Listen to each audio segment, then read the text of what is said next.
السلام علیکم ورحمۃ اللہ وبرکاتہ۔ ناظرین، بی ایچ دواخانہ یوٹیوب چینل کی جانب سے آج ہر روز کی طرح آج بھی ہم آپ کے لیے بہت ہی بہترین دیسی نسخہ لے کے حاضر ہے، کیونکہ ہمارے چینل پہ اکثر زیادہ تر دیسی نسخے ہی بتائے جاتے ہیں جو بغیر کسی سائیڈ افیکٹ کے ہوتے ہیں۔ اس کا کوئی سائیڈ افیکٹ نہیں، خالی جڑی بوٹیاں یعنی کہ خالص جڑی بوٹیوں سے، ٹھیک ہے۔ تو آئیں، ہماری بغیر ٹائم ضائع آپ کا کیے ہوئے آپ کو نسخے کی جانب لے چلتے ہیں۔ نسخے کی جانب جانے سے پہلے آپ سے ایک ریکویسٹ ہے کہ ہمارے چینل کو سبسکرائب کر کے گھنٹی کا بٹن دبائیں، لائک و شیئر ضرور کریں اور ویڈیو کو پورا دیکھیں۔ بس اتنی سی گزارش ہے، اگر آپ کی سمجھ میں ہماری بات آ جائے تو آئے، ہم نے تو اپنا فرض نبھانا ہے، ٹھیک ہے۔ ہم نے اپنا کام کرنا ہے، آپ نے اپنا کرنا ہے، ٹھیک ہے۔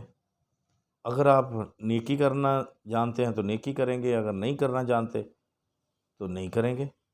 ہمارا کام ہے بھلا کرنا، ٹھیک ہے۔ اس میں ہماری بھی لالچ ہوتی ہے، بلکہ تو ہمارا ابھی تک کچھ نہیں ہے تو، لیکن بات یہ ہے کہ ہمیں اپنی نہیں ہوتی، ٹھیک ہے۔ آپ تک ہمارا ویڈیو جاتا ہے، آپ کو فائدہ ہوتا ہے، ٹھیک ہے، لیکن صرف اپنے فائدے فکر، ٹھیک ہے، جیسے آپ کی سوچ ہے۔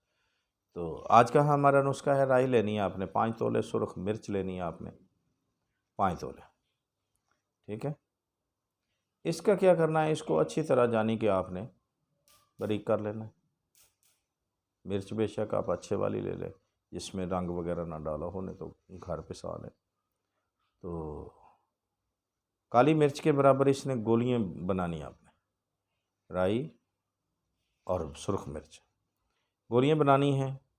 صبح بعد از کھانا آپ نے گولی لے لینی ہے، ایک رات کو لے لینی ہے، شام کو جانے کی، ٹھیک ہے۔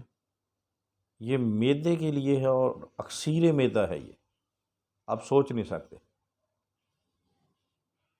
اور یہ ماشاءاللہ بہت ہی کامیاب اور بہت ہی لاجواب چیز ہے، ٹھیک ہے۔ تو آپ کے میدے میں جو بخار کسی کے رہتا ہے، بخار نہیں ہوگا، کوئی بھی میدے کا مسئلہ، یعنی اکثیر میدہ ہے یہ، تو دیکھتے رہیے ہمارا بی ایچ دواخانہ یوٹیوب چینل۔ اگر آپ نے کوئی مشورہ کرنا تو ہمارے واٹس ایپ پہ کر سکتے ہیں۔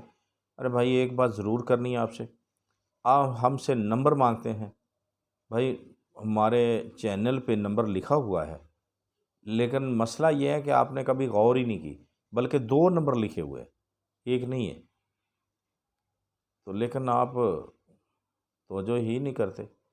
چلیں ٹھیک ہے، پھر اللہ حافظ۔